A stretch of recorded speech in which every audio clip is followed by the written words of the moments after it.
Tonight, we're going to explore one of the most unsettling contradictions in the universe. Somewhere out in the darkness of space, there is a dead star. It burned through its fuel, it collapsed, it exploded. By every definition, it died. And yet, right now, that dead star is spinning. Not slowly, not gently, but hundreds of times per second. Faster than a kitchen blender, faster than anything you have ever seen move in your entire life. And it has been spinning like that for thousands of years, without slowing down in any way we would notice. It pulses with a regularity so precise, it rivals the best atomic clocks human beings have ever built. A dead object, behaving like a perfect machine. How is that possible? How does something that should be cold and silent become one of the most extreme and precisely timed objects in the known universe? Before we go any further, if you find this kind of deep exploration fascinating, a quick like or subscribe genuinely helps the channel grow. It's a small thing, but it means a lot. Now, let's begin. To understand why a dead star can behave like one of the most precise machines ever encountered, we first need to understand what we are actually talking about. A pulsar is not some exotic mystery beyond explanation. It is a real, physical object. It is a neutron star, rotating rapidly and emitting beams of radiation out into space. And a neutron star is what remains after a massive star dies in one of the most violent events the universe is capable of producing, a supernova explosion. But the word "remains" does not do it justice. What is left behind after this cataclysm is not some quiet, fading ember cooling peacefully in the dark. It is an object so dense, so extreme, and so ferociously energetic that it challenges nearly everything we intuitively assume about what death means in the cosmos. But we are getting ahead of ourselves.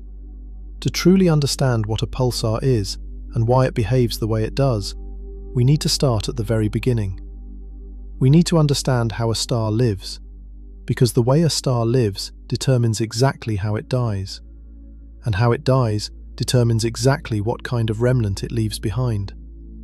And that remnant, that tiny, impossibly dense leftover core, is where the story of the pulsar truly begins. Stars are born inside enormous clouds of gas and dust called nebulae. These clouds drift through galaxies, sometimes spanning tens or even hundreds of light years across. They are made mostly of hydrogen, the simplest and most abundant element in the universe, along with some helium and trace amounts of heavier elements mixed in. For most of their existence, these clouds are unremarkable. They just float there, vast and cold and quiet, doing nothing particularly dramatic. But occasionally, something disturbs them. A shockwave from a nearby supernova ripples through the cloud. A gravitational nudge from a passing star pulls on part of it. The pressure wave from a region of intense star formation nearby compresses a pocket of gas just enough to tip the balance. Whatever the trigger, some portion of the cloud begins to collapse under its own gravity. Once that collapse begins, it feeds on itself. As the gas falls inward, it gets denser. As it gets denser, its gravitational pull gets stronger. As the pull gets stronger, more gas falls inward. The process accelerates.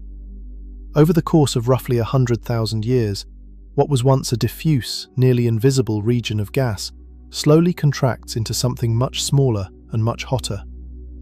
The gas heats up because gravitational energy converts into thermal energy as particles collide more and more frequently in the shrinking cloud. Think of it like clapping your hands together. The kinetic energy of the motion becomes heat on your palms. Now imagine trillions of tons of gas particles doing the same thing, slamming into each other as they fall inward. The temperatures rise dramatically. At the center of this collapsing cloud, a dense, hot core forms. This is called a protostar. It is not yet a true star. It is a ball of hot gas under tremendous pressure, getting hotter and denser by the day.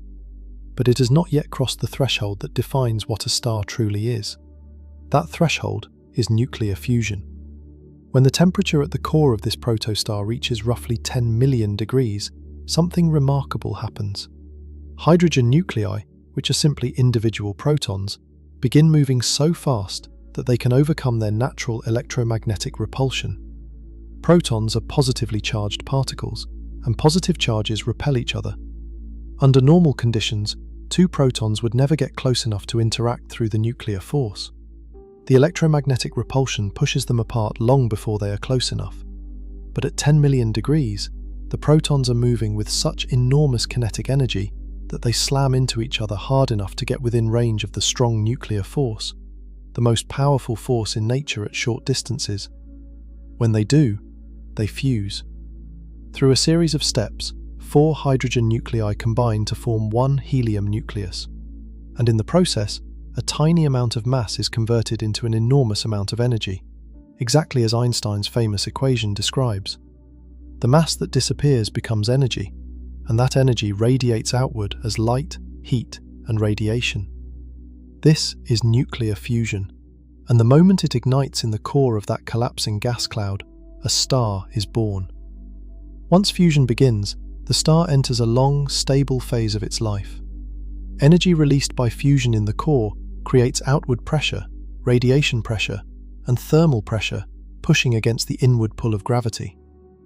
These two forces reach an equilibrium, a balance, and the star settles into a steady state. It neither collapses further nor expands. It just burns, converting hydrogen into helium at a steady rate, producing the light and heat that radiate outward into space. This stable phase is called the main sequence, and it is where a star spends the vast majority of its existence. Our own Sun is a main sequence star right now. It has been fusing hydrogen in its core for roughly 4.5 billion years, and it will continue doing so for another 5 billion years or so before anything dramatic changes. The Sun is a medium-sized star, relatively modest by cosmic standards. It burns its fuel slowly and will live a long, stable life spanning roughly 10 billion years in total. But not all stars are like our Sun. Some are much, much more massive. Stars that are 8, 10, 15, 20, or even 50 times the mass of the Sun live very different lives, and critically, they die very different deaths. Here is the paradox of massive stars. You might think that having more fuel would make them live longer. After all, they contain more hydrogen. More fuel should mean a longer life, the way a bigger gas tank lets you drive further. But it works the opposite way. Massive stars burn through their fuel far faster than smaller stars. The reason is gravity. A more massive star has a stronger gravitational pull, compressing its core. A more compressed core is hotter. A hotter core fuses hydrogen at a much faster rate. The rate of fusion does not scale linearly with mass. It scales much more steeply. A star 10 times the mass of our Sun does not live 10 times as long. It lives perhaps 1/500th as long. A star 25 times the Sun's mass might exhaust its hydrogen supply in just a few million years, compared to the Sun's 10 billion. In cosmic terms, massive stars are mayflies. They burn extraordinarily bright, extraordinarily hot, and they die extraordinarily young. And their deaths are spectacular beyond anything else in the universe. When a massive star exhausts the hydrogen in its core, it does not simply fade away and go dark. Fusion stops, and without the outward pressure that fusion energy was providing, gravity begins to win. The core contracts. As it contracts, it heats up even further, and when the temperature reaches roughly 100 million degrees, something new happens. Helium nuclei, which are the product of hydrogen fusion, begin to fuse together. 3 helium nuclei combine to form one carbon nucleus in a process called the triple alpha process. Fusion restarts, but now the star is burning helium instead of hydrogen. It has found a new fuel source, bought itself more time. This pattern repeats itself, and it is one of the most extraordinary sequences in all of astrophysics. Each time the core exhausts one type of fuel, gravity compresses it further, the temperature climbs higher, and a heavier element begins to fuse. Carbon fuses into neon and magnesium at around 500 million degrees. Neon fuses into oxygen and magnesium at roughly 1.5 billion degrees. Oxygen fuses into silicon and sulfur at approximately 2 billion degrees, and silicon fuses into iron at roughly 3 billion degrees. Each successive fuel burns for a shorter time than the last. The star might have spent millions of years fusing hydrogen. Helium burning lasts perhaps a few 100,000 years. Carbon burning might persist for a few hundred years. Neon burning lasts perhaps a year. Oxygen burning continues for a few months. And silicon, the final fuel before the end, burns for roughly 1 day, sometimes less. The acceleration is staggering. A star that lived for millions of years is now racing through its final stages of fusion in weeks and days. It is running out of options, each stage shorter and more desperate than the one before, like a fire burning through its last scraps of fuel. At this point, the massive star has developed a layered structure resembling an onion. Concentric shells of different elements surround the core, each shell representing a previous stage of nuclear fusion. The outermost layer is still hydrogen.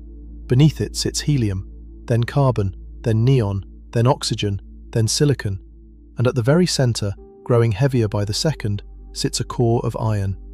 And this is where everything stops. Iron is special in nuclear physics, and not in a way that helps the star. Every fusion reaction leading up to this point has been exothermic. That means it releases energy. When hydrogen fused into helium, energy came out. When helium fused into carbon, energy came out. All the way up through silicon fusing into iron, energy was released at every step.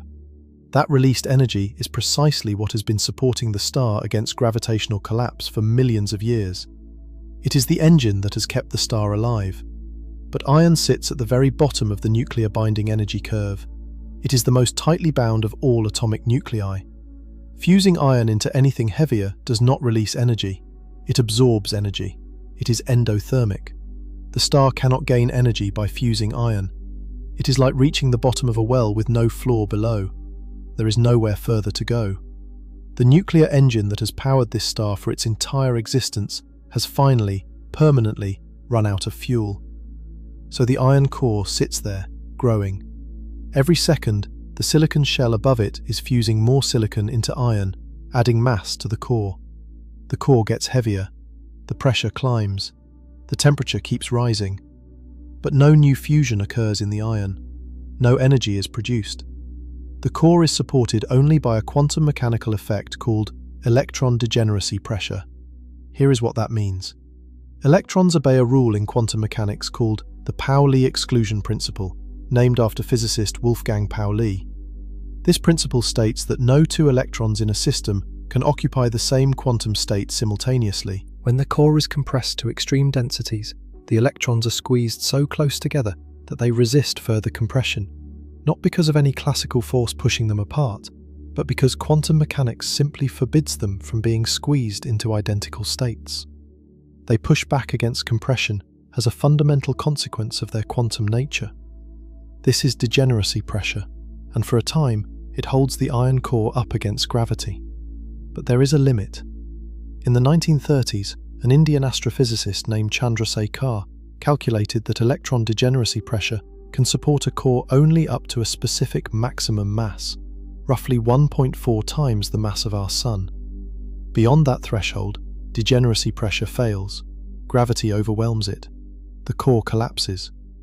This critical mass is called the Chandrasekhar limit, and it is one of the most important numbers in all of stellar physics. It is the line between a star that dies quietly and a star that dies in catastrophe.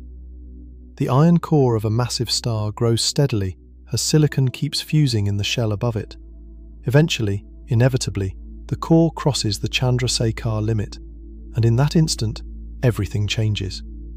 The collapse happens with terrifying speed. The core, which up until this moment has been roughly the size of Earth, about 8,000 miles across, falls inward at speeds approaching a quarter of the speed of light.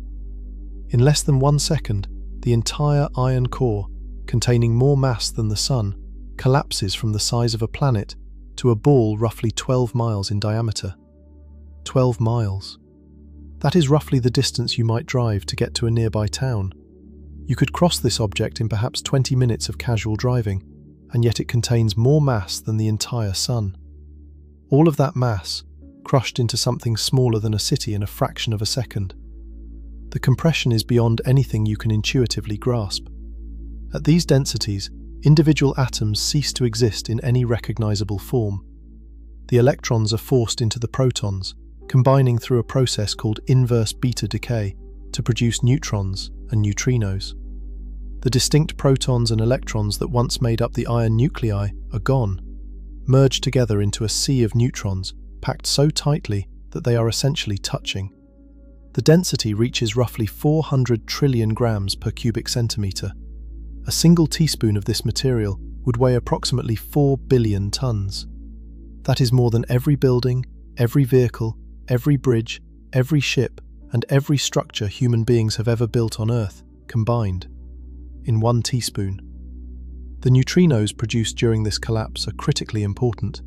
An almost inconceivable number of them are released in a burst lasting just a few seconds. These tiny, ghostly particles carry away roughly 99% of the gravitational energy released during the core collapse. The neutrino burst from a single supernova briefly outshines the entire observable universe in terms of raw energy output, if you could somehow see in neutrinos instead of visible light. When the collapsing core reaches nuclear density, roughly the density of an atomic nucleus, something dramatic happens. The neutrons, now packed shoulder to shoulder, encounter the repulsive component of the strong nuclear force. At extremely short ranges, the strong force switches from attractive to fiercely repulsive. The core suddenly stiffens. It becomes incompressible. The infalling material from the outer core slams into this suddenly rigid inner core at a significant fraction of the speed of light and bounces. That bounce sends a powerful shockwave outward through the still falling layers of the star. But here is the problem. The shockwave alone is not energetic enough to blow the star apart. As it pushes outward through the incredibly dense infalling material above the core, it loses energy. It dissipates. It stalls, hanging inside the dying star like a wave that has lost its momentum, unable to push through the wall of matter still falling inward. This is where the neutrinos re-enter the story. Neutrinos are famously reluctant to interact with matter. A single neutrino could pass through a wall of solid lead a light-year thick and come out the other side without touching a single atom. They are the ghosts of the particle world. But the material just above the stalled shockwave is so unimaginably dense that even neutrinos, despite their legendary indifference to matter, deposit a small fraction of their energy into it. And because the total energy carried by the neutrinos is so staggeringly enormous, even that tiny fraction is enough to revive the shockwave. The shock regains energy. It begins pushing outward again, and this time, nothing stops it. The outer layers of the star, everything outside the core, are blasted into space at speeds of tens of thousands of kilometers per second. This is the supernova. For a few weeks, a single exploding star can outshine an entire galaxy containing hundreds of billions of stars. The explosion scatters the elements forged during the star's life: carbon, oxygen, silicon, iron, along with heavier elements created in the explosion itself, out into the surrounding space. Those elements will eventually mix into new clouds of gas, form new stars, and coalesce into new planets.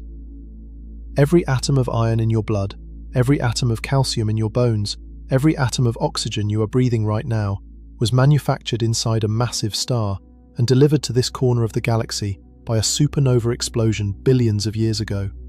You are literally made of dead star material.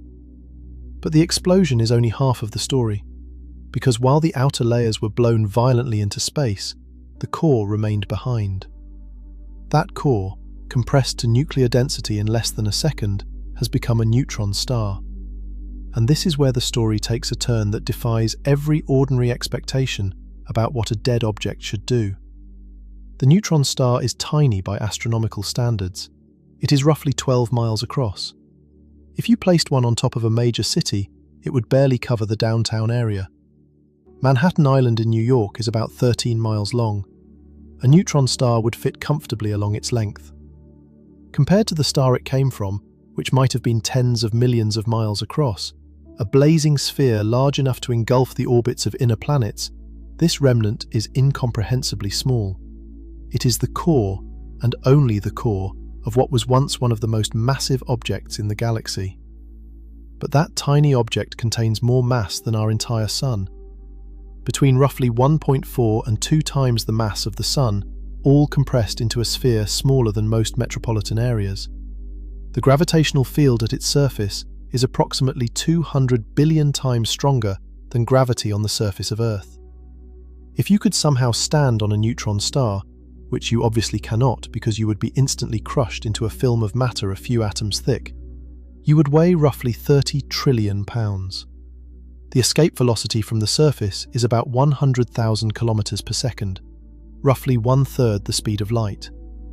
To leave the surface of a neutron star, you would need to be travelling at 1/3 of light speed. Nothing you have ever experienced prepares you for gravity this strong. The surface of a neutron star is extraordinary in its own right. The outermost layer is a solid crust made of neutron-rich atomic nuclei arranged in a crystalline lattice structure, somewhat analogous to the crystal structure of metals on Earth, but under conditions so extreme that ordinary metals might as well be tissue paper by comparison. This crust is incredibly rigid. It resists deformation with a strength that dwarfs any material on Earth by a factor of billions. Beneath the crust, the composition becomes increasingly exotic. You encounter a fluid of neutrons so dense and so cold relative to the energy scales involved that it forms a superfluid, a state of matter that flows with absolutely zero friction. Deeper still, at the very centre, conditions are so extreme that physicists are genuinely uncertain about what exists there. The neutrons might dissolve into their constituent quarks, forming a soup of free quarks and gluons. Strange matter containing particles called strange quarks might appear. Exotic states that have no name yet might exist. We simply do not know for certain, because no laboratory on Earth can come close to recreating these conditions. So here we are. A massive star lived for millions of years. It built heavier and heavier elements in its core, one after another, until it reached iron and hit a wall it could not pass. Its core collapsed in less than a second. The outer layers were blown into space in an explosion bright enough to outshine a galaxy. And what remained was a neutron star, roughly 12 miles across, containing more mass than the Sun, with a surface gravity 200 billion times that of Earth, composed of matter in states so extreme they exist nowhere else in the observable universe. And now, this object is spinning. Not gently, not slowly, not the way a planet lazily rotates over the course of a day. Some of these neutron stars, the ones we call pulsars, are spinning hundreds of times every single second. Hundreds of complete rotations in 1 second. The surface at the equator of a rapidly spinning pulsar moves at a significant fraction of the speed of light. An object the size of a city, weighing more than the Sun, whipping around faster than anything you have ever seen move in your life.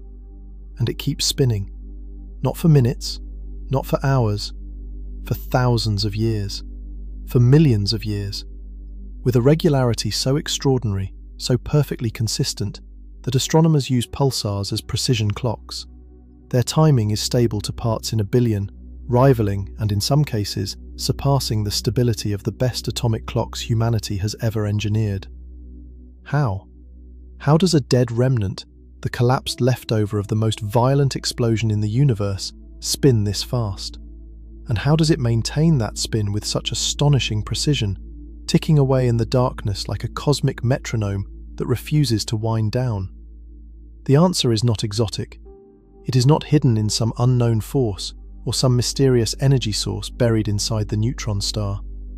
The answer is one of the simplest and most powerful principles in all of physics. A principle so fundamental that you already have an intuitive understanding of it, even if you have never heard its formal name. It is the conservation of angular momentum. And understanding it is the key to understanding everything about why pulsars spin the way they do. Let's start with something you already know, even if you have never thought about it in scientific terms. You have felt angular momentum your entire life. Every time you watched a figure skater spin on ice, every time you spun around in an office chair, every time you rode a merry-go-round as a child, you were experiencing it. Angular momentum is not some abstract concept locked inside physics textbooks. It is one of the most intuitive principles in nature.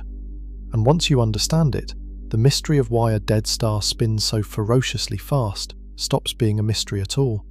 It becomes obvious, almost inevitable. So let's build this up from scratch. You know what regular momentum is, even if you call it something different in everyday conversation. When something heavy is moving, it is hard to stop. A bowling ball rolling toward you is harder to stop than a tennis ball rolling at the same speed. A truck moving at highway speed has far more momentum than a bicycle at the same speed. Momentum depends on two things: mass, meaning how much stuff is moving, and velocity, meaning how fast it is moving. More mass means more momentum. More speed means more momentum. This is linear momentum, the momentum of things moving in a straight line. Angular momentum is the rotational version of the same idea. Instead of mass moving in a straight line, you have mass spinning around an axis. And instead of depending on mass and velocity, angular momentum depends on three things: how much mass there is, how that mass is distributed relative to the axis of rotation, and how fast the object is spinning. That middle part is critical. It is the key to this entire story: how the mass is distributed relative to the axis. In physics, this distribution is captured by a quantity called the moment of inertia. You do not need to memorize that term, just understand what it means intuitively. The moment of inertia tells you how spread out the mass is from the spin axis. Mass that is far from the axis contributes more to the moment of inertia than mass that is close to the axis. A spinning object with its mass concentrated far from the center has a large moment of inertia. The same mass pulled close to the center has a much smaller moment of inertia. Angular momentum equals the moment of inertia multiplied by the spin rate.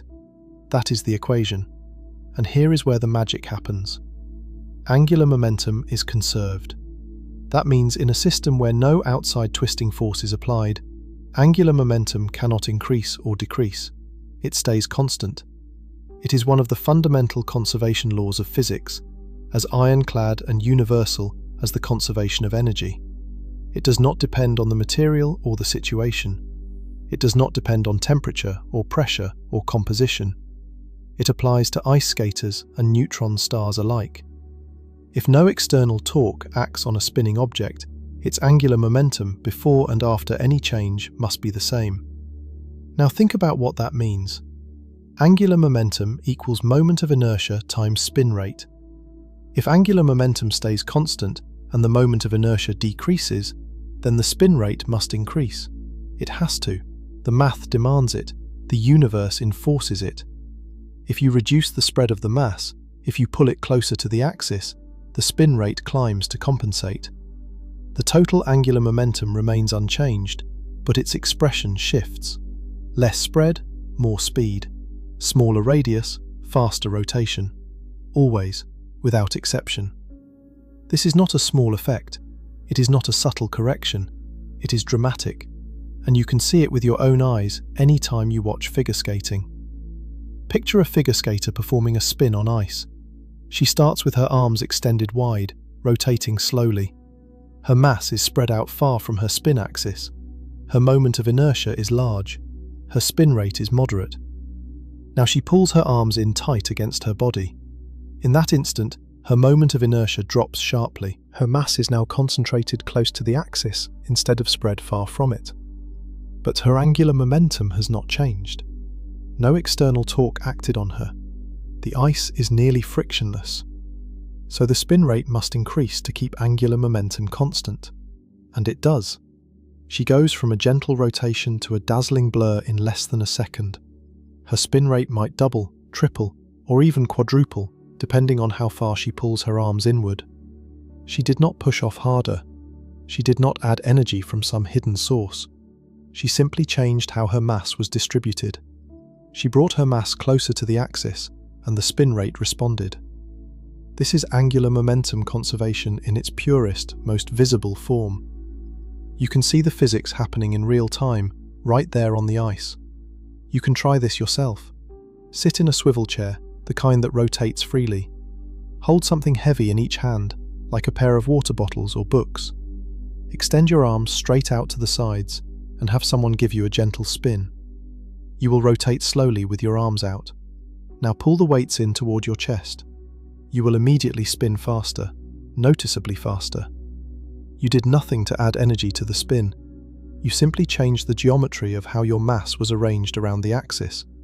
The angular momentum stayed the same, and the spin rate increased because the moment of inertia decreased. Push the weights back out to arm's length and you slow down again. Pull them in and you speed up. Back and forth as many times as you like. The effect is immediate, repeatable, and completely predictable. It is not a trick, it is physics.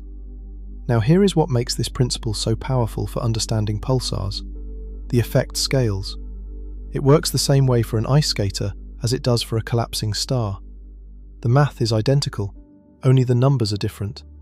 And the numbers, in the case of a collapsing star, are staggering. Every star rotates. Our own sun rotates once roughly every 25 days at its equator. That is a slow, lazy spin. If you were standing on the surface of the sun, you would be moving due to rotation at roughly 7,000 kilometers per hour. That sounds fast in human terms, but compared to the size of the sun itself, it is modest. The sun is enormous. Its diameter is about 864,000 miles. A rotation period of 25 days for something that large means it is barely spinning at all. Massive stars rotate too. Some rotate faster than the sun, some slower, but they all have some amount of angular momentum. Their outer layers spin, their cores spin. The spin might be slow by human perception, but for an object that massive and that large, even a slow spin represents an enormous amount of angular momentum. Remember, angular momentum depends on both how fast the spin is and how the mass is distributed. A star 10 or 20 times the mass of the sun, with a diameter millions of miles across, spinning even once every few weeks, carries a colossal reservoir of angular momentum in its core. Now think about what happens when that star's core collapses. Before the collapse, the iron core is roughly the size of Earth. It has a diameter of maybe 8,000 miles. That core is rotating, perhaps once every few seconds or once every few minutes, depending on the specifics of the star. That might not sound impressive. A rotation period of several seconds for something the size of a planet is no one's idea of fast. But the core carries significant angular momentum because of its mass and size. Then the collapse happens. In less than 1 second, the core goes from being 8,000 miles across to roughly 12 miles across. Think about the scale of that reduction. 8,000 miles down to 12 miles. The radius shrinks by a factor of roughly 700, and the moment of inertia depends on the radius squared. When the radius decreases by a factor of 700, the moment of inertia decreases by a factor of roughly 700 times 700, which is 490,000, nearly 500,000 times smaller. But angular momentum is conserved. Nothing has applied an external torque to the collapsing core. The collapse is a gravitational process, directed inward. It does not add or remove angular momentum. The angular momentum before the collapse and after the collapse must be the same. So if the moment of inertia drops by a factor of roughly 500,000, the spin rate must increase by a factor of roughly 500,000. Let that sink in. A core that was rotating once every 10 seconds before the collapse would, after collapsing into a neutron star, be rotating approximately 50,000 times per second. The math is straightforward. If the original spin period was 10 seconds, the new spin period is 10 seconds divided by 500,000, which is about 20 millionths of a second, or about 0.02 milliseconds. That corresponds to 50,000 rotations per second. In practice, real pulsars do not always spin quite that fast at birth, because complications exist. Some angular momentum is carried away by the supernova explosion itself. The material blown off takes some angular momentum with it. The neutrino burst might carry away a tiny fraction as well. And the collapse is not perfectly spherical or perfectly frictionless. Real collapses are messy, asymmetric, turbulent events. But the core principle holds. The compression of a large rotating object into a tiny one concentrates the angular momentum into that tiny remnant, and the spin rate skyrockets. Observed pulsar spin rates at birth range from roughly 1 rotation per second up to tens or even hundreds of rotations per second. The fastest known young pulsar rotates about 62 times per second, which is already breathtaking. Other young pulsars are slower, spinning once or twice per second. The exact rate depends on the original core's rotation speed before collapse, the mass and size of the resulting neutron star, and how much angular momentum was carried away by the ejected material.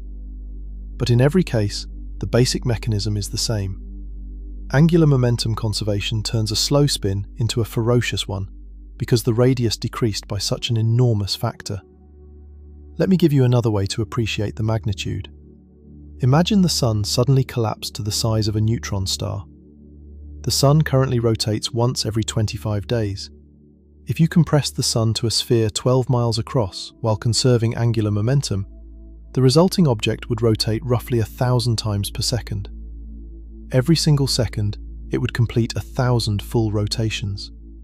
The surface at the equator of that spinning remnant would be moving at a significant fraction of the speed of light.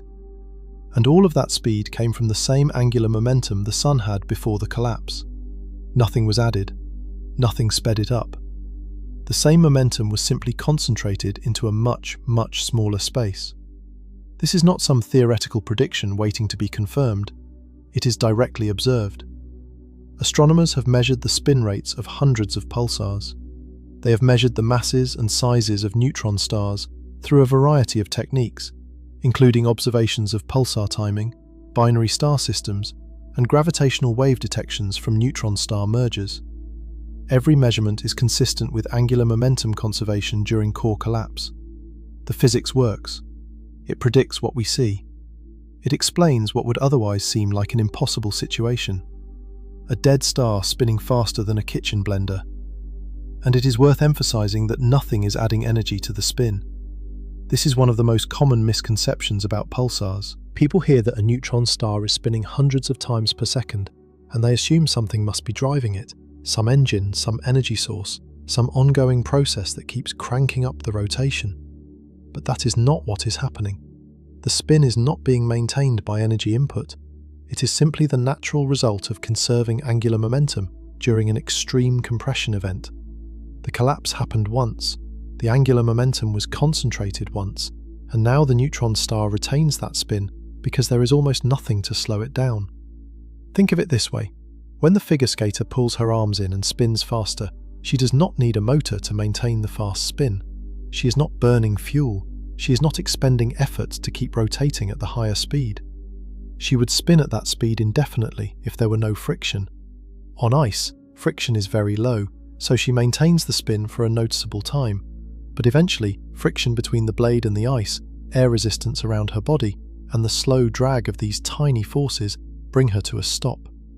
Now imagine that figure skater is spinning not on ice, but in a perfect vacuum. No air, no friction, no contact with any surface. She pulls her arms in and spins faster, and then she keeps spinning at that speed, forever. There is nothing to slow her down, no friction to drain the rotational energy, no air resistance to create drag.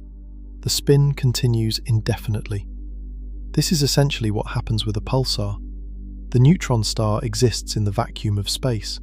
There is no surface to rub against, no atmosphere to create drag.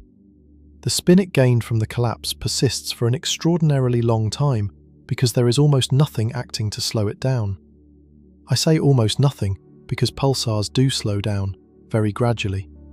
They emit energy in the form of electromagnetic radiation and charged particles, and this emission drains rotational energy over time. We will discuss this in detail later. But the key point is that the slowdown is fantastically gradual. A typical pulsar might take millions of years to slow down appreciably. Some pulsars that formed thousands of years ago are still spinning dozens of times per second, hardly any different from when they were born. The deceleration is real, but almost imperceptibly slow by any human standard. The conservation of angular momentum is not a peculiarity of pulsars. It is a universal law. It governs everything that rotates. It explains why hurricanes spin faster as their eye walls contract. When the warm, moist air spiraling around a tropical storm is drawn inward toward the low-pressure center, it moves closer to the rotation axis. its moment of inertia decreases, its angular momentum is conserved, and so the wind speed increases. This is the same physics that creates pulsars, operating at a completely different scale. The principle does not care about scale. It applies equally to a 12-mile neutron star and a 500-mile hurricane. It explains why water spiraling down a drain speeds up as it gets closer to the center. The water has angular momentum. As the radius of the spiral decreases, the angular momentum has to go somewhere. It cannot simply disappear, so the rotational speed increases. The tighter the spiral, the faster the spin. You have watched angular momentum conservation happen in your kitchen sink 1,000 times without knowing it. It explains why spinning pizza dough spreads outward. When a pizza maker tosses the dough into the air and spins it, the dough stretches. As it spreads, the mass moves farther from the axis. The moment of inertia increases, and so the spin rate decreases. It slows down as it widens. Conservation of angular momentum, working in the other direction. Mass moving outward means slower rotation. It explains why the Earth's rotation is gradually slowing down over geological timescales. The Moon raises tidal bulges on the Earth. The friction of those tides transfers angular momentum from Earth's rotation to the Moon's orbit. The Earth loses angular momentum and spins slightly slower. The Moon gains angular momentum and moves slightly further away. Day by day, year by year, century by century, the Earth's day gets a tiny bit longer and the Moon drifts a tiny bit farther from us, about 1.5 inches per year. In the age of the dinosaurs, roughly 200 million years ago, a day on Earth was only about 23 hours long. In the far future, days will be even longer. Angular momentum flows from Earth to the Moon, and the rotation adjusts accordingly. This principle is built into the fabric of reality at the deepest level. It emerges from a profound mathematical symmetry. In the early 20th century, a mathematician named Emmy Noether proved one of the most beautiful theorems in all of physics. Noether's theorem states that every continuous symmetry of the laws of physics corresponds to a conserved quantity. If the laws of physics are the same regardless of where you are in space, linear momentum is conserved. If the laws are the same regardless of when you are in time, energy is conserved. And if the laws are the same regardless of what direction you are facing, if the universe has rotational symmetry, then angular momentum is conserved. This means angular momentum conservation is not just an observation. It is a consequence of the fact that the laws of physics do not prefer any particular direction. The universe does not have a preferred orientation. Physics works the same way whether you are facing north, south, east, or up. That rotational symmetry, that indifference to direction, mathematically guarantees that angular momentum is conserved. It is as certain as anything in physics can be. As long as the laws of nature remain symmetric under rotation, angular momentum cannot be created or destroyed. It can only be transferred from one object to another. So when a stellar core collapses into a neutron star, angular momentum conservation is not a suggestion. It is not a tendency. It is an absolute requirement enforced by the symmetry of the universe itself. The spin rate must increase when the radius decreases, because to do otherwise would violate a fundamental symmetry of nature. Let me now walk through the numbers one more time, because the numbers are what truly make this breathtaking. Consider a star roughly 15 times the mass of our Sun. Before it collapses, its iron core is approximately the diameter of Earth, about 12,800 kilometers across. That core might be rotating once every 8 seconds. Not fast. Respectable, but not dramatic. Now the collapse occurs. In less than 1 second, the core shrinks from 12,800 kilometers to about 20 kilometers. The radius has decreased by a factor of roughly 640. The moment of inertia, which scales as the square of the radius, has decreased by a factor of about 410,000. Angular momentum is conserved, so the spin rate increases by the same factor. A rotation period of 8 seconds divided by 410,000 gives a new rotation period of approximately 19 millionths of a second. That translates to roughly 52,000 rotations per second. In reality, as mentioned, angular momentum losses during the supernova reduce this somewhat. The resulting neutron star might be born spinning at perhaps a few dozen rotations per second rather than tens of thousands. But even a few dozen rotations per second is extraordinary. Even one rotation per second, for an object that massive and that dense, is a stunning physical feat. And the mechanism behind it is nothing more than the same principle you see when a skater pulls her arms in on the ice. No new physics, no exotic forces, just angular momentum, conserved as the universe demands, concentrated into a space so small that the numbers become almost absurd. And this brings us to a subtle but important point. The spin of a pulsar is not free energy. It is not a violation of thermodynamics. It is not a perpetual motion machine, even though it might look like one at first glance. The energy of rotation in the pulsar came from somewhere. It came from the gravitational energy released during the collapse. When the core fell inward, an enormous amount of gravitational potential energy was converted into other forms. Most of it went into neutrinos. A significant amount went into the kinetic energy of the supernova explosion, and a portion went into the rotational kinetic energy of the neutron star. The pulsar is spinning because gravitational energy was converted into rotational energy during the collapse. The angular momentum was always there. The energy to spin this fast came from gravity itself. This is why a pulsar's spin does not violate any law of physics. It is not getting something for nothing. The star spent millions of years slowly accumulating gravitational potential energy by fusing elements and maintaining its structure against collapse. When the core finally gave way, all that stored gravitational energy was released in a fraction of a second. Some of it ended up as spin. The angular momentum was conserved, and the energy came from gravity. Everything balances. Nothing is free. The universe keeps its books perfectly. There is one more subtlety worth understanding. Not all of the original star's angular momentum ends up in the neutron star. When the outer layers are expelled in the supernova explosion, they carry angular momentum with them.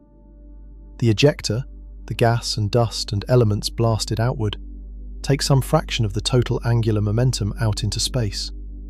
The neutron star retains only the angular momentum of the core that collapsed.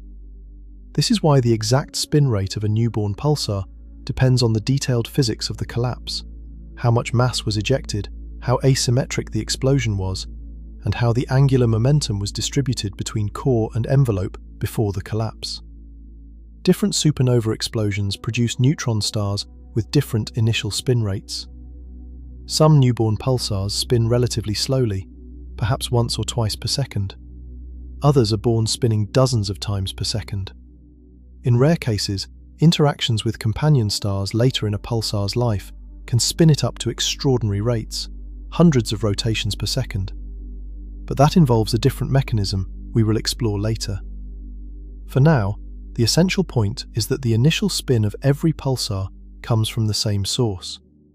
Angular momentum, present in the original star, conserved during the collapse, concentrated into a remnant so small that even a modest amount of angular momentum translates into ferocious rotational speed.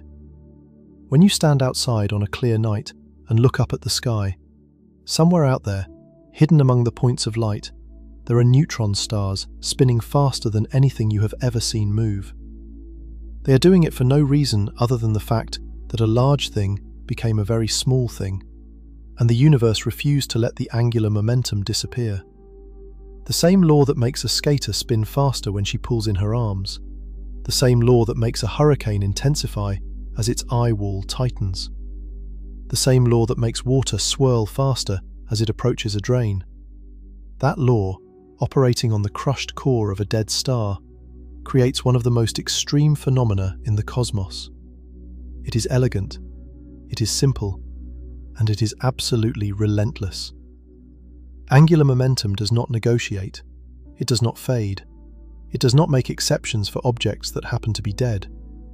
It applies universally to everything that spins, everywhere in the universe, for all of time. And it is the reason a neutron star, a remnant no larger than a city, can spin at rates that seem impossible, rates that turn a corpse into something that looks for all the world like a machine built by an intelligence far beyond our own. But spinning fast is only part of the story. A rapidly rotating neutron star alone would be remarkable, but invisible. We would never know it was there. What makes a pulsar, what gives it the pulsing signal that earned it its name, is not just the spin. It is what the spin does when combined with an equally extreme magnetic field. And that magnetic field, like the spin, is a direct product of the same collapse. The same compression that concentrated the angular momentum also concentrated something else. Something that turns this spinning remnant into a cosmic lighthouse visible across the galaxy. The collapse that created the neutron star did not just concentrate angular momentum, it concentrated something else, something equally important to the pulsar story. It concentrated the magnetic field. And the result is a magnetic field so absurdly powerful that it transforms a spinning neutron star from an invisible curiosity into a cosmic lighthouse detectable across the entire galaxy. Every star has a magnetic field. Our own sun has one. It is not particularly strong by cosmic standards, roughly 1 to 2 Gauss at the surface. For comparison, a typical refrigerator magnet is about 50 Gauss. The sun's magnetic field is weaker than a toy magnet, but it is there, generated by the motion of electrically conducting plasma in the sun's interior. Charged particles moving in convective currents create electric currents, and electric currents create magnetic fields. This is called a dynamo mechanism, and it is the same basic process that generates Earth's magnetic field, though the details differ.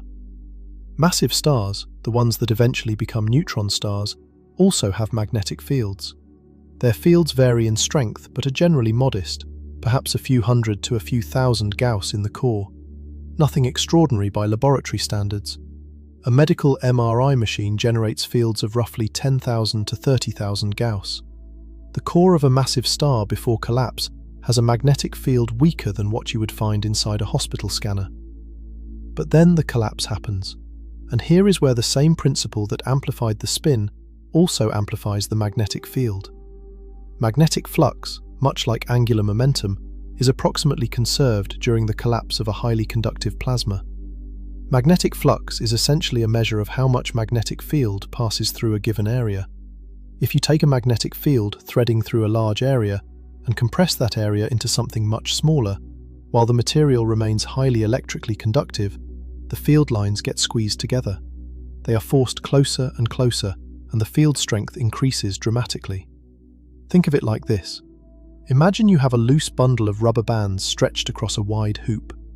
The bands are spread out, each one relatively far from its neighbours. Now imagine shrinking the hoop to a tiny fraction of its original size, while keeping all the bands inside it. The bands crowd together. What was a sparse arrangement becomes a dense, tightly packed concentration. The number of bands has not changed, but the area they pass through has shrunk enormously, so the density of bands per unit area has skyrocketed. Magnetic field lines behave similarly during the core collapse. The field lines that threaded through the iron core when it was the size of Earth are still there after the collapse, but now they are compressed into a neutron star 12 miles across. The surface area has decreased by a factor of roughly the radius squared, the same factor that affected the moment of inertia. That means the magnetic field strength increases by an enormous factor. A core with a magnetic field of a few thousand Gauss, compressed by a factor of hundreds of thousands in area, produces a neutron star with a surface magnetic field on the order of 1 trillion Gauss. Some neutron stars have fields reaching 10 trillion Gauss, or even higher. 1 trillion Gauss. To put that in perspective, the strongest sustained magnetic field ever produced in a laboratory on Earth is about 450,000 Gauss. A neutron star's magnetic field is roughly 2 million times stronger than the most powerful magnetic field human technology has ever created. And certain variants of neutron stars, called magnetars, have fields reaching 1,000 trillion Gauss, but those are a different phenomenon we will distinguish later. The magnetic field of a typical pulsar is approximately 100 million to 1 trillion times stronger than Earth's magnetic field. It is so powerful that at close range it would distort the electron clouds around atoms, warping their shapes from spheres into elongated cylinders. It would affect the way light propagates, bending and splitting photon paths through an effect called vacuum birefringence. At the surface of a neutron star, the magnetic field dominates every physical process. It controls how matter moves, how radiation is emitted, and how energy flows. It is not a background feature. It is the defining characteristic of the environment. And critically, the magnetic field axis of a neutron star is almost never aligned with the rotation axis. This misalignment is the key to everything. It is the reason pulsars pulse. Think about Earth for a moment. Earth has a magnetic field with a north pole and a south pole. But the magnetic poles are not exactly at the geographic poles. The geographic poles are defined by Earth's rotation axis, the line around which the planet spins. The magnetic poles are offset by about 11 degrees. This is why a compass does not point exactly to true north. It points to magnetic north, which is in a slightly different direction. The magnetic axis and the rotation axis are tilted relative to each other. Neutron stars have the same kind of misalignment, often much more extreme. The magnetic axis might be tilted 10 degrees from the rotation axis, or 30 degrees, or even 90 degrees. The exact tilt depends on the detailed conditions during the collapse and the subsequent evolution of the magnetic field. But in most cases, the two axes are not aligned. The magnetic poles are in different locations than the rotational poles. Now, the intense magnetic field of the neutron star interacts with the charged particles in its immediate environment. The surface and magnetosphere of a neutron star are not empty.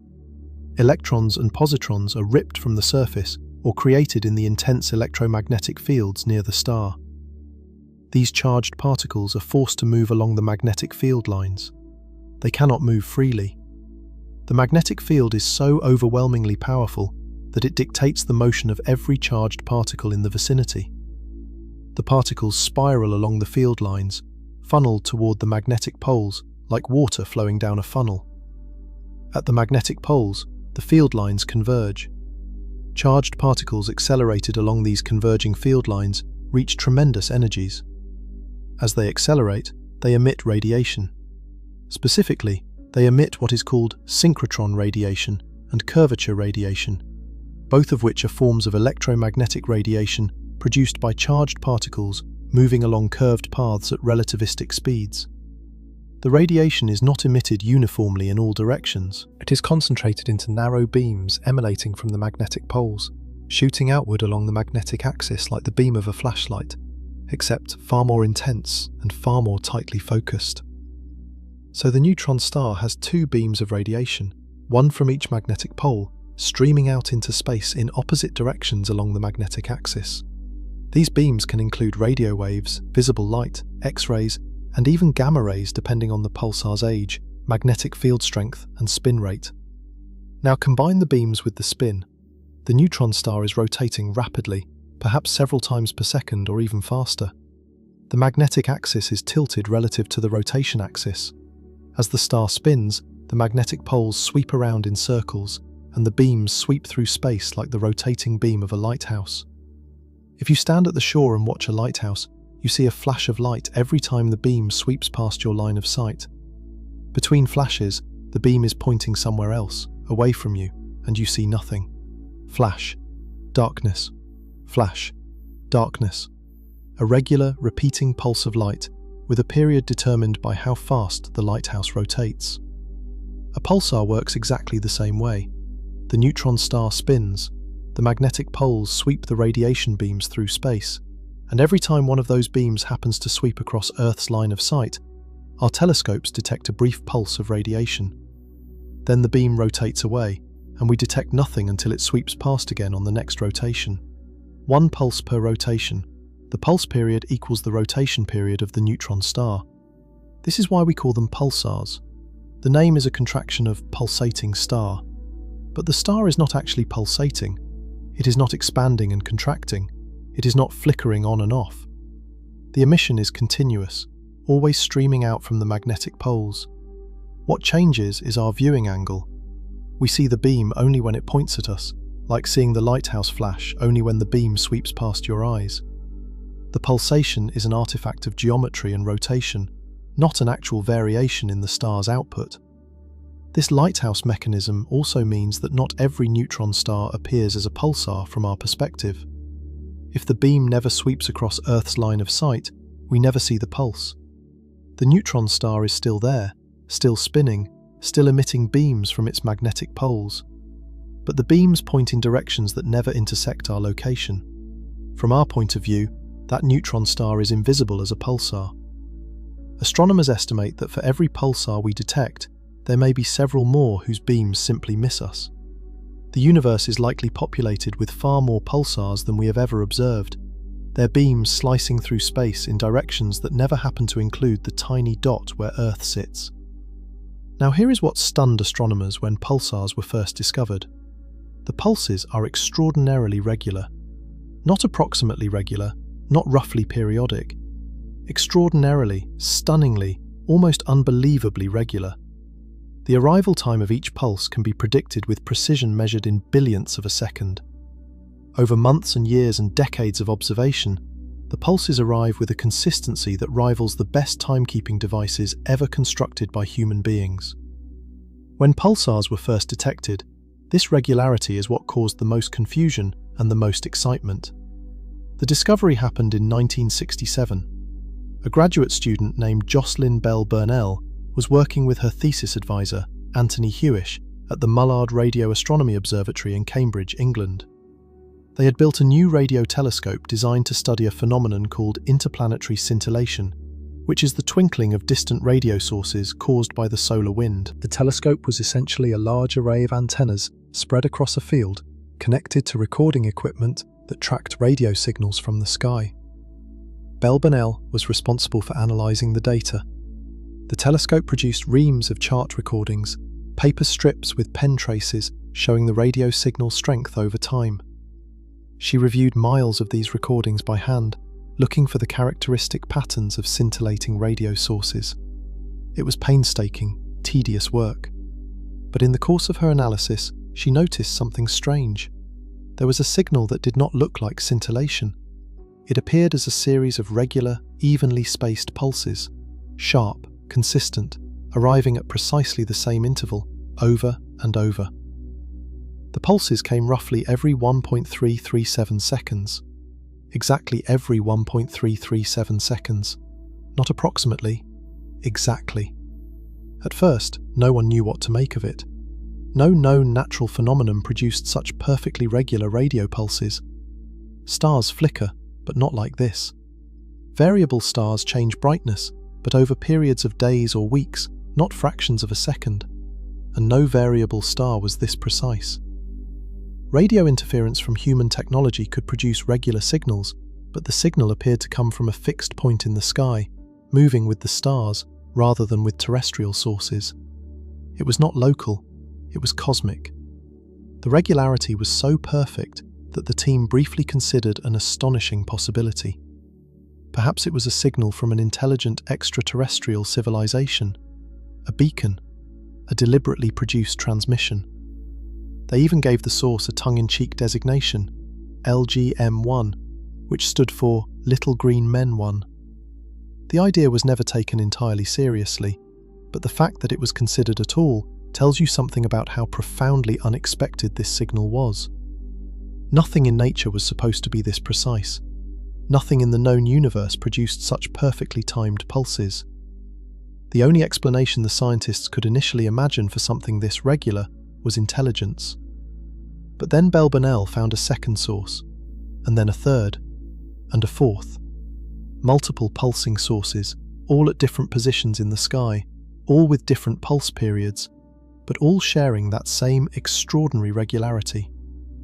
The probability that multiple independent alien civilizations were all sending perfectly timed beacon signals toward Earth from different locations was essentially zero. These had to be natural objects. Something in nature was producing these signals. The question was, what? The answer came quickly once theorists got involved. Thomas Gold, an astrophysicist, proposed in 1968 that the pulsing signals were coming from rapidly rotating neutron stars. Neutron stars had been predicted theoretically decades earlier, in 1934, by Walter Baade and Fritz Zwicky. but no one had ever detected one directly. Gold argued that a neutron star, spinning rapidly with a tilted magnetic field, would produce exactly the kind of regular, pulsed radio emission that Bell-Bonnell had detected. The lighthouse model, a beam of radiation sweeping through space as the star rotates, producing a pulse each time it crosses the observer's line of sight. Gold's proposal was initially controversial. Not everyone was convinced, but the prediction was testable. If pulsars were rotating neutron stars, then their pulse periods should be gradually increasing over time, because the neutron star would slowly lose rotational energy through its emission. The pulsar should be slowing down, spinning a tiny bit slower each day. Astronomers checked, and that is exactly what they found. Pulsars were slowing down at rates consistent with a rotating neutron star radiating energy. The case was settled. Pulsars were neutron stars. The lighthouse model was correct. The discovery earned Anthony Hewish the Nobel Prize in Physics in 1974. Controversially, Bell-Bonnell, who had actually made the observations and identified the anomalous signal, was not included in the prize. This remains one of the most debated omissions in the history of the Nobel Prize. Bell-Bonnell herself has spoken about it with remarkable grace, but many in the scientific community believe she deserved the recognition. But let us return to the physics, because the regularity of pulsars demands explanation. Why is the timing so precise? Why does the pulse arrive with such extraordinary consistency, rotation after rotation, day after day, year after year? The answer lies in the physical properties of the neutron star itself. Specifically, its enormous moment of inertia and the rigidity of its structure. Think about what it takes to change the spin rate of an object. If an object has a large moment of inertia, meaning its mass is substantial and distributed at some distance from the rotation axis, it resists changes to its spin. You know this intuitively. A heavy flywheel is harder to speed up or slow down than a light one. A large, massive spinning top maintains its spin longer than a small, lightweight one. Resistance to changes in rotation scales with the moment of inertia. Larger moment of inertia means more resistance to any perturbation that would alter the spin. A neutron star has an enormous moment of inertia. Not because it is physically large, it is only about 12 miles across, but because it is extraordinarily massive and extraordinarily dense.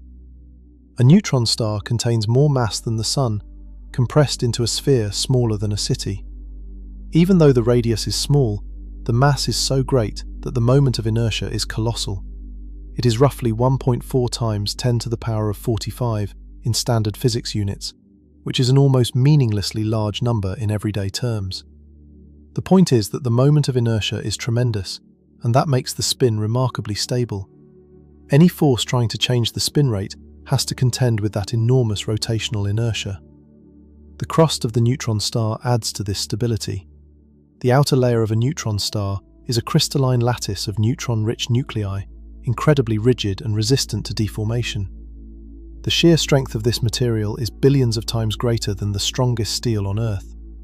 This rigidity means the neutron star maintains its shape to an extraordinary degree. It does not wobble, it does not flex, it does not slosh around as it spins. It is, for all practical purposes, a perfectly rigid rotator.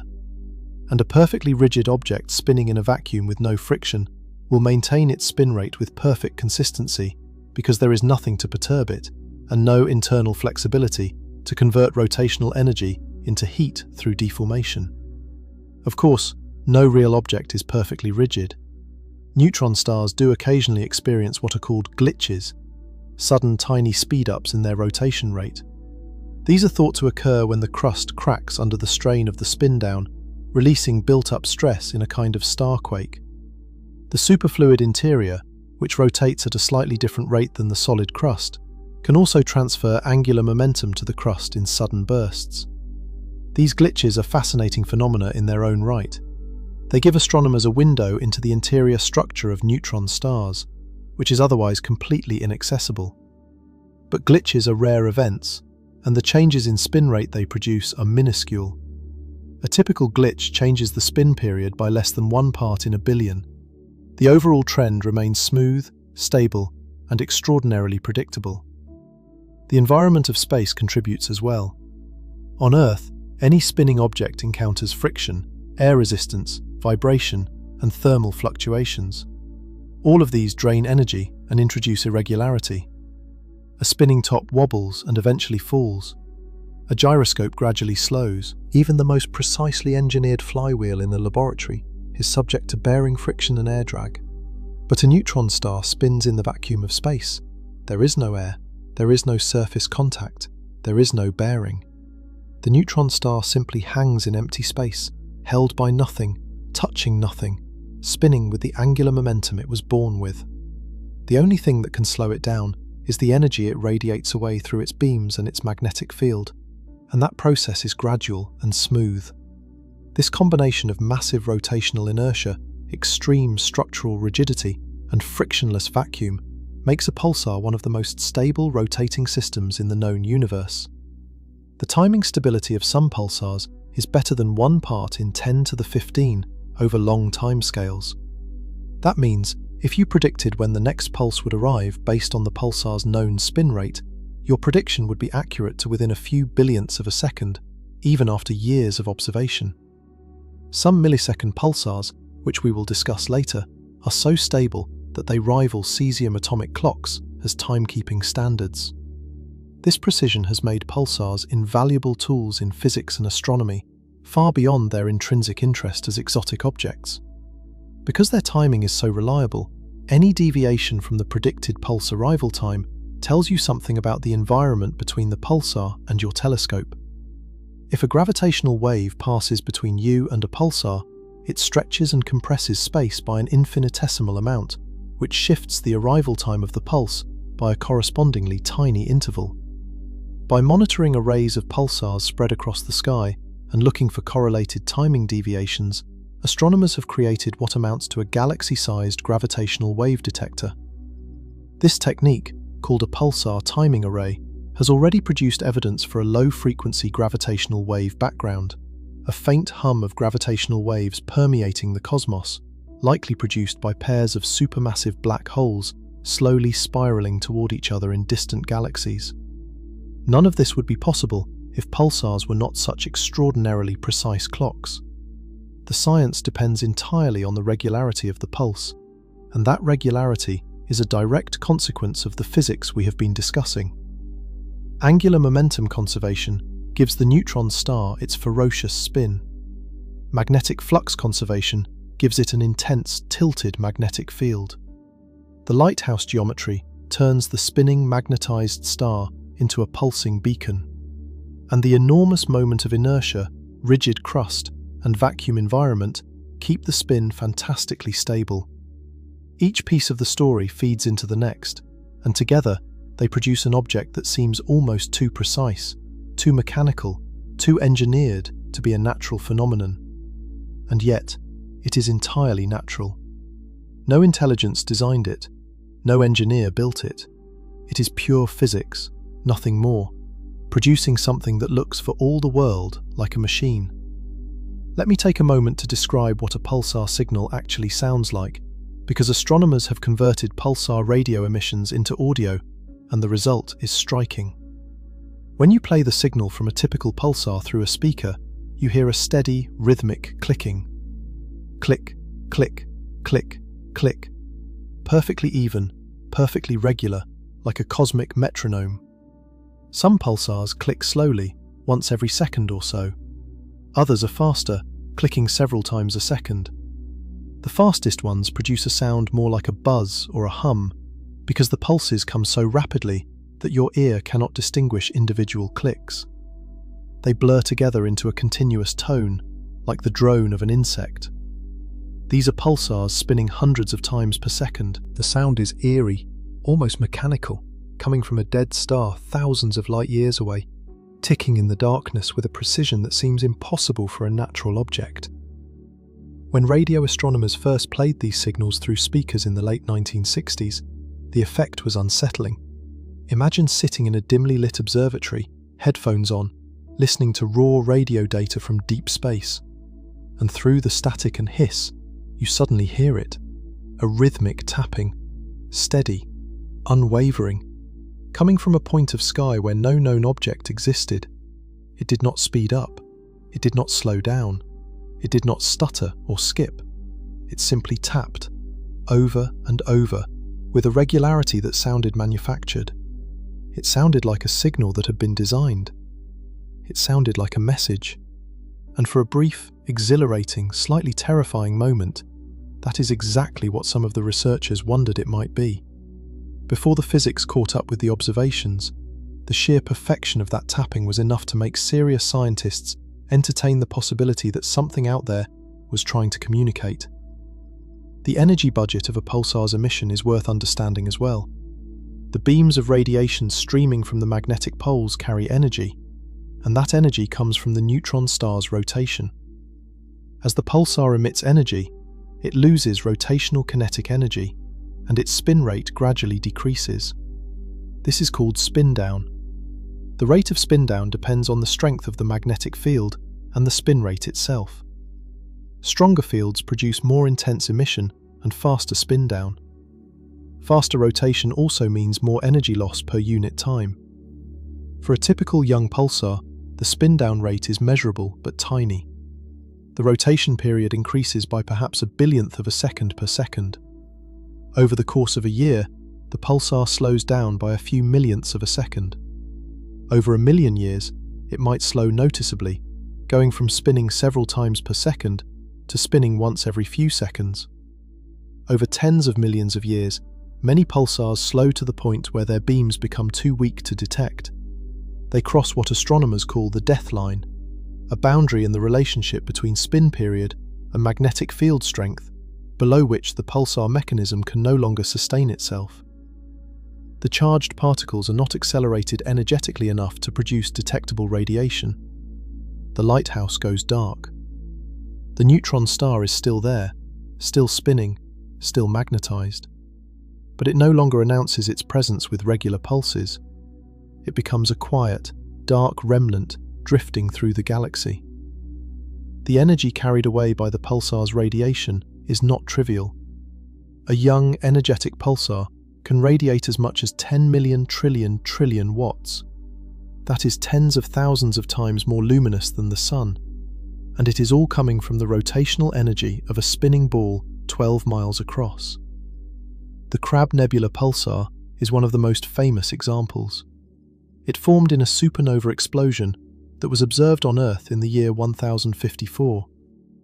Chinese astronomers recorded the appearance of a brilliant new star in the sky, a guest star, as they called it, visible even during daylight for weeks. Japanese observers noted it as well. The light they saw was a star dying across the galaxy, its outer layers erupting outward in a supernova explosion, roughly 6,500 light-years from Earth. The light from that explosion had been travelling for thousands of years before it reached their eyes. They did not know what they were seeing. They had no framework for understanding it, but they recorded it carefully, and their records allow modern astronomers to date the event precisely. At the centre of the remnant gas cloud left behind by that explosion sits the Crab pulsar. It currently spins about 30 times per second and radiates energy at a rate that powers the entire surrounding nebula. The glowing, expanding cloud of gas and charged particles that makes the Crab Nebula visible is lit up primarily by the energy pouring out of the pulsar at its centre. A single neutron star, smaller than a city, powers a nebula light-years across. That pulsar's spin down is also directly observed. The Crab pulsar's rotation period is increasing by about 38 nanoseconds per day, 38 billionths of a second per day. It sounds inconsequential, and in human terms it is, but over centuries and millennia it adds up. The Crab pulsar was born spinning much faster than it does today. It has been slowing down for nearly 1,000 years, losing rotational energy every day, pouring that energy into the nebula around it. And it will continue to slow, gradually, relentlessly, until eventually it crosses the death line and falls silent. But that eventual silence is far in the future. For now, the Crab pulsar and hundreds of other pulsars scattered across the Milky Way are ticking away in the darkness, sending their lighthouse beams sweeping through space, arriving at Earth with a regularity that continues to astonish every scientist who studies them. a dead star spinning in the vacuum, lit by physics alone, marking time with the precision of a machine. This raises a natural question. If pulsars are neutron stars, and neutron stars are stellar remnants, how do pulsars relate to the other kinds of dead stars astronomers have identified? Where do they fit among white dwarfs and magnetars and black holes? Are they all the same thing, or fundamentally different? And what determines which type of remnant a dying star leaves behind? The universe has several ways of dealing with dead stars. Not all stellar corpses are created equal. The remnant a star leaves behind depends almost entirely on how massive it was during its life. And the differences between the possible outcomes are not subtle. They are dramatic, fundamental, and in some cases, almost incomprehensibly extreme. Understanding where pulsars fit among the other types of stellar remnants is essential to appreciating what makes them so remarkable, and what separates them from objects that might seem similar, but are actually profoundly different. Let's start with the gentlest death a star can experience. Stars like our Sun, and in fact any star up to roughly 8 times the Sun's mass, do not end their lives in supernova explosions. They are not massive enough. Their cores never reach the temperatures required to fuse elements all the way to iron. They never cross the Chandrasekhar limit. They never experience catastrophic core collapse. Instead, they die slowly, comparatively quietly, over millions of years. When a star like the Sun exhausts the hydrogen in its core, the core contracts and heats up, just as in more massive stars. Helium fusion ignites. The outer layers expand enormously, turning the star into a red giant. Our own Sun will eventually swell to a size that engulfs the orbits of Mercury and Venus, and possibly reaches Earth. But the core of a Sun-like star never gets hot enough to fuse carbon. After the helium is consumed, there is no next stage. The core simply sits there, made of carbon and oxygen, slowly contracting under gravity. The outer layers of the star drift away into space over thousands of years, forming a beautiful expanding shell of gas called a planetary nebula, and the exposed core remains behind. That core is a white dwarf. It is roughly the size of Earth, about 8,000 miles across, but it contains roughly half the mass of the Sun. The density is extreme by everyday standards, perhaps 1 million times the density of water. A teaspoon of white dwarf material would weigh several tons on Earth. But compared to a neutron star, a white dwarf is positively fluffy. A neutron star is about 1,000 times smaller in radius and roughly 1 billion times denser than a white dwarf. The two objects exist in entirely different regimes of physics. White dwarfs are supported against further gravitational collapse by electron degeneracy pressure, the same quantum mechanical effect we discussed earlier. The Pauli exclusion principle prevents electrons from being squeezed into identical quantum states, and this resistance to compression holds the white dwarf up. As long as the white dwarf's mass stays below the Chandrasekhar limit of roughly 1.4 solar masses, electron degeneracy pressure is sufficient. The star sits there, stable, slowly radiating away its residual heat over billions and eventually trillions of years. It does not collapse further. It does not explode. It simply cools, fading from white-hot to yellow to red, to eventually, in the inconceivably distant future, a cold, dark object called a black dwarf. No black dwarfs exist yet because the universe is not old enough. Even the oldest white dwarfs still glow faintly with the heat left over from their formation billions of years ago. White dwarfs do not pulse. They do not emit focused beams of radiation from magnetic poles. They rotate, but slowly, typically once every few hours or days. They have magnetic fields, but these fields are modest compared to neutron stars, generally ranging from a few thousand to a few 100 million Gauss. Strong by terrestrial standards, but utterly insignificant compared to the trillion Gauss fields of pulsars. The lighthouse mechanism that makes pulsars visible across the galaxy simply does not operate in white dwarfs. They are too large, too slowly spinning, and too weakly magnetized. A white dwarf is a dead star in the most conventional sense. It cools, it fades, it does nothing dramatic. It is the quiet retirement of a modest star, not the raging afterlife of a pulsar. Now move to the other extreme. What happens when a star is so massive that even a neutron star cannot survive? For the most massive stars, those perhaps 25 times the mass of the Sun or more, the core left behind after the supernova may exceed the maximum mass that neutron degeneracy pressure and the strong nuclear force can support. That limit, called the Tolman-Oppenheimer-Volkoff limit, is roughly 2 to 2.5 solar masses, though the precise value is still an active area of research. If the collapsing core exceeds this limit, nothing can stop the collapse. Not electron degeneracy pressure, not neutron degeneracy pressure, not the repulsive component of the strong force. Nothing. The core collapses past the neutron star stage and continues falling inward. It does not stop. There is no known force in physics capable of halting the compression. The matter crushes down and down, passing through densities beyond anything neutron star material experiences, until all of it is compressed into a region so small and so dense that its gravitational pull becomes inescapable. Not even light, travelling at 300,000 kilometers per second, can climb out of the gravitational well. The object has become a black hole. A black hole is defined by its event horizon, a spherical boundary surrounding the collapsed matter. Anything that crosses the event horizon, whether it is a photon of light, an atom of gas, or an entire star, can never return. The event horizon is not a physical surface.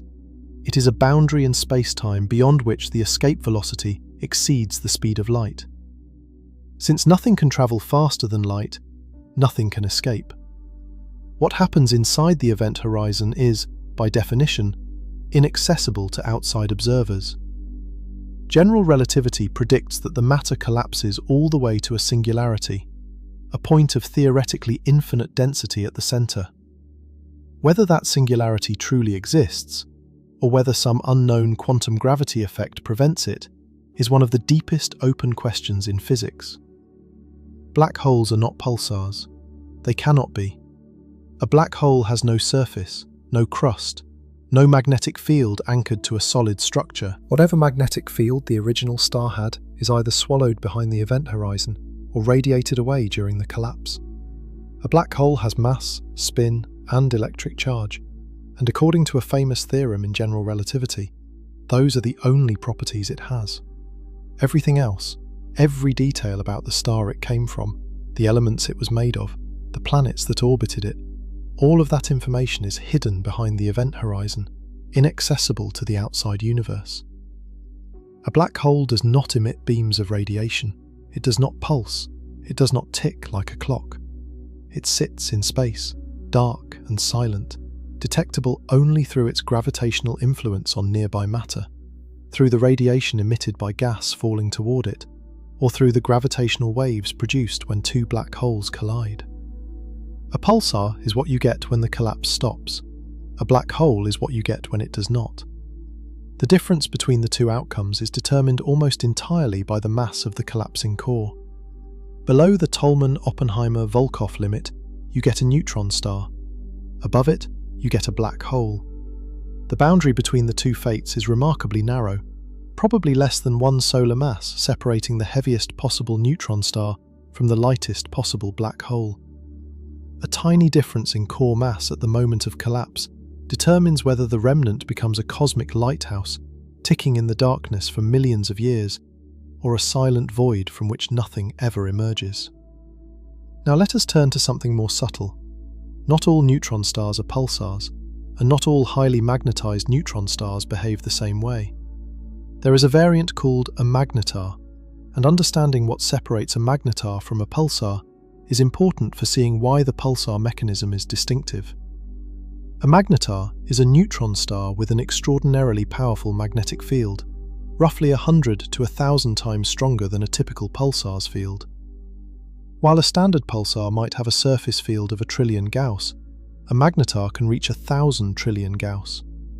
These are the strongest magnetic fields known to exist anywhere in the observable universe. At such field strengths, the magnetic energy stored in the star exceeds the rotational energy. And this is the critical distinction. A pulsar is powered by rotation. Its emission, its beams, its energy output, all come from the rotational kinetic energy of the spinning neutron star. The magnetic field is the mechanism that channels and focuses the emission, but rotation is the energy source. As the pulsar emits energy, it slows down. The energy budget is rotational. Everything a pulsar does is paid for by the gradual loss of spin. A magnetar is powered by its magnetic field. The energy source is not rotation, but the decay and reconfiguration of the intense magnetic field itself. Magnetars emit bursts of X-rays and gamma rays when their magnetic fields undergo sudden rearrangements, twisting and snapping like overstressed rubber bands. These bursts can be extraordinarily energetic. In 2004, a magnetar called SGR 1806-20 briefly outshone every other X-ray source in the sky, releasing more energy in a fraction of a second than the Sun emits in 100,000 years. The burst was powerful enough to measurably affect Earth's ionosphere from a distance of roughly 50,000 light-years. Magnetars tend to spin more slowly than typical pulsars, with rotation periods of several seconds rather than fractions of a second. Their spin-down rates are also much faster than ordinary pulsars because their enormously powerful magnetic fields radiate energy more intensely. A magnetar might slow significantly over just a few thousand years, while an ordinary pulsar takes millions. Magnetars are relatively short-lived as active objects. Their extreme magnetic fields decay over roughly 10,000 years, after which the magnetar becomes a more ordinary, quiet neutron star.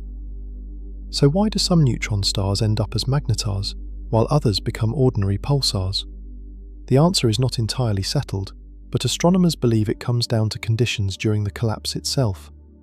If the collapsing core is rotating very rapidly and is subject to vigorous convection in the first seconds after the neutron star forms, a dynamo process can amplify the magnetic field to magnetar strengths. It is essentially the same dynamo mechanism that generates magnetic fields in ordinary stars and planets, but operating under the most extreme conditions imaginable, in a neutron star that is still settling and churning in the immediate aftermath of its violent birth.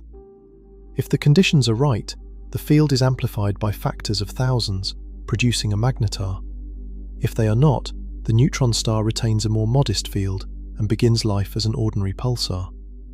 The same type of collapse, the same basic physics, but slightly different conditions at the moment of formation lead to dramatically different outcomes. It is a reminder of how sensitive these processes are to their initial conditions. So a pulsar and a magnetar are both neutron stars. They are made of the same material, have roughly the same size and density, and were both born in supernova explosions. But they are powered by fundamentally different energy sources. A pulsar draws on its rotation, a magnetar draws on its magnetic field. The distinction determines their behavior, their lifetimes, and the type of emission they produce. Calling all neutron stars the same would be like calling all engines the same. A gasoline engine and an electric motor both produce motion, but the energy sources and operating principles are entirely different. Now let us return to pulsars specifically and address something remarkable. Some pulsars spin not merely fast, but astonishingly fast. The fastest known pulsar rotates 716 times every single second. 716 complete rotations in 1 second. The surface at the equator of this neutron star is moving at roughly 15% the speed of light. A 12-mile wide ball of matter, denser than an atomic nucleus, whipping around faster than any object you have ever seen, 716 times between one heartbeat and the next. These are called millisecond pulsars because their rotation periods are measured in milliseconds, thousandths of a second. And they present a puzzle. If pulsars are born spinning fast and gradually slow down over time, how can some of the oldest pulsars be spinning the fastest? A young pulsar might spin 30 times per second. An old millisecond pulsar spins 700. That seems backward. it seems like time is running in the wrong direction. The answer is that millisecond pulsars have been recycled. They have been spun back up. Here is how it works. Many stars exist in binary systems, two stars orbiting each other, gravitationally bound. When one star in a binary system is more massive, it evolves faster, dies first, and may become a neutron star. That neutron star sits there, gradually slowing down as all pulsars do, its beams weakening, its rotation period stretching. Over millions of years, it might slow to the point where it is barely detectable. It approaches the death line. But then its companion star begins to evolve. The companion expands, perhaps becoming a red giant. Its outer layers swell outward, and some of that material drifts close enough to the neutron star to be captured by the neutron star's intense gravity. Gas streams from the companion, spiraling inward toward the neutron star. But it does not fall straight down. The gas has angular momentum from the orbital motion of the binary system, so it spirals inward, forming an accretion disk around the neutron star. The disk is a swirling, flattened structure of superheated gas, glowing brightly in X-rays as friction within the disk converts orbital energy into heat. As this gas spirals inward through the accretion disk and reaches the neutron star's surface, it carries angular momentum with it, and this is the key. The gas does not just add mass, it adds spin. Each parcel of gas that arrives at the surface was orbiting the neutron star at tremendous speed, and when it lands, that orbital momentum is transferred to the star itself. It is like throwing a series of balls tangentially at a merry-go-round. Each ball that strikes the rim and sticks to it gives the merry-go-round a small push, spinning it a little faster. One ball does almost nothing, but millions of balls, thrown steadily over years, gradually build up the rotation rate. That is what accretion does to a neutron star. Each particle of gas is insignificant by itself, but over millions of years of steady accretion, the cumulative transfer of angular momentum is enormous.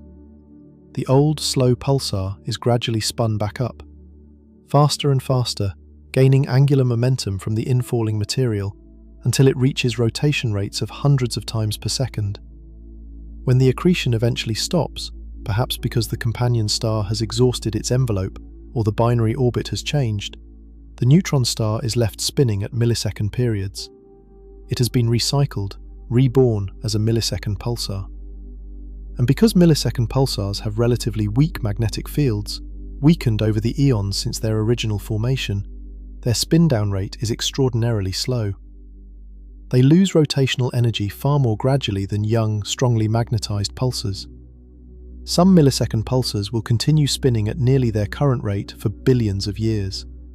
They are the most stable rotators in the known universe. This is why millisecond pulsars are such phenomenal clocks. Their spin-down is so gradual and so smooth that their timing stability is almost beyond belief. The best-timed millisecond pulsars have stability comparable to or exceeding cesium atomic clocks. Over periods of years, their pulse arrival times are predictable to within a few hundred nanoseconds, a few hundred billionths of a second. This is not a theoretical claim, it is measured fact. Astronomers around the world continuously monitor arrays of millisecond pulsars, recording every pulse with precise timestamps, building up timing records that now span decades. This extraordinary stability has turned pulsars into scientific instruments of the highest order. The most dramatic example is the pulsar timing array, a concept that uses an ensemble of millisecond pulsars spread across the sky as a galaxy-scale gravitational wave detector. The idea is simple in principle. Gravitational waves, ripples in spacetime predicted by Einstein and first directly detected by the LIGO Observatory in 2015, stretch and compress space as they pass.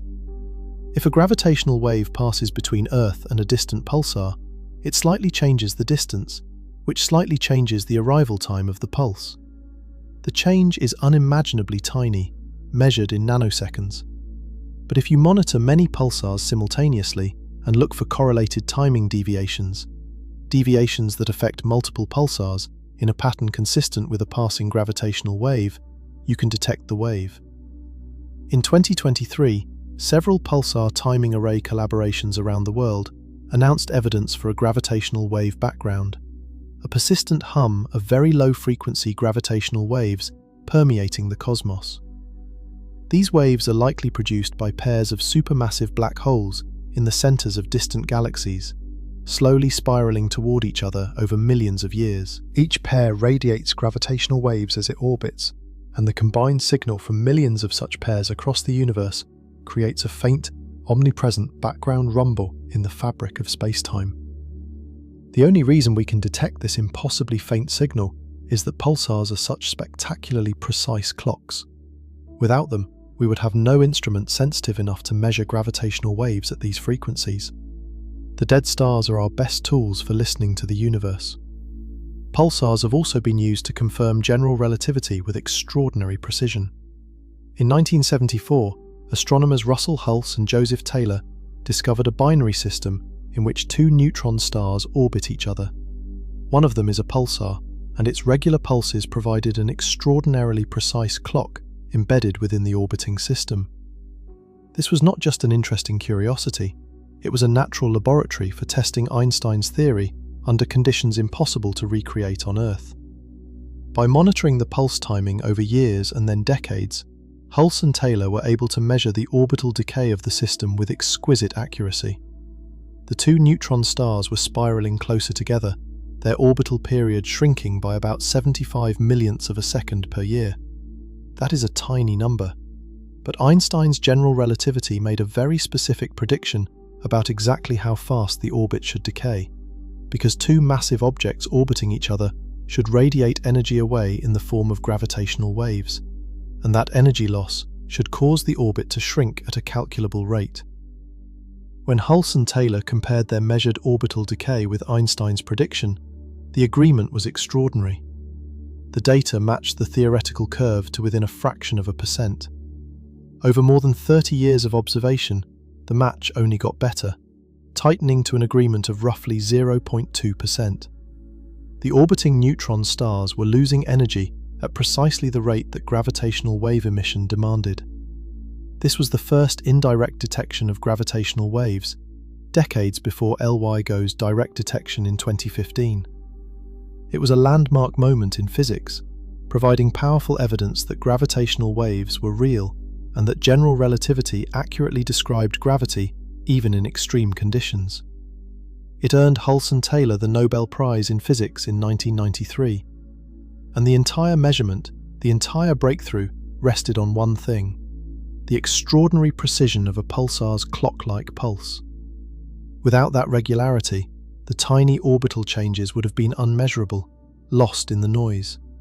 The pulsar made the physics visible. Let me now bring this story to a close by returning to the paradox we started with: a dead star that spins like it refuses to die. We have seen every step of the journey.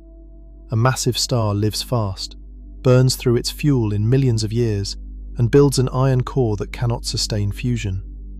The core collapses in less than a second, compressing from the size of a planet to the size of a city. The outer layers are blasted into space in a supernova explosion, and the remnant that is left behind, a neutron star, inherits two things from the collapse: concentrated angular momentum, which makes it spin ferociously fast, and a concentrated magnetic field, which creates focused beams of radiation from its poles.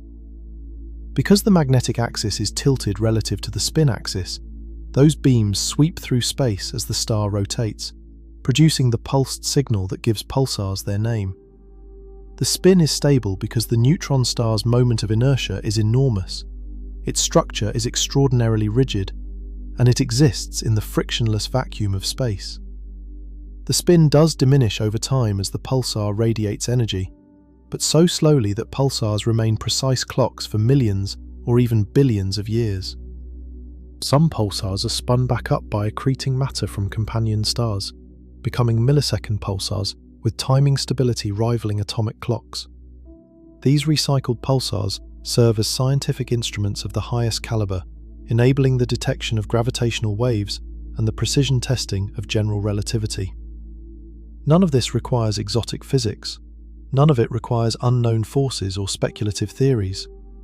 Every aspect of a pulsar's behavior can be traced to well-understood, well-tested principles. Angular momentum conservation, a consequence of the rotational symmetry of the laws of physics. Magnetic flux conservation in a highly conductive collapsing plasma. The lighthouse geometry of a tilted magnetic field on a spinning object. The mechanical stability of an enormously dense, rigid structure spinning in vacuum. These are foundational principles of physics, known for decades or centuries, operating under conditions so extreme that their consequences become astonishing. And perhaps that is what is most remarkable about pulsars. They do not require new physics to explain. They require only familiar physics, pushed to extraordinary limits. The same law that makes a figure skater spin faster when she pulls in her arms makes a neutron star spin hundreds of times per second. The same electromagnetism that lets you stick a magnet to your refrigerator creates trillion Gauss fields on a stellar corpse. The same conservation laws that govern a playground merry-go-round govern a 12-mile ball of nuclear matter ticking in the darkness between the stars. The universe did not need to invent something new to create pulsars.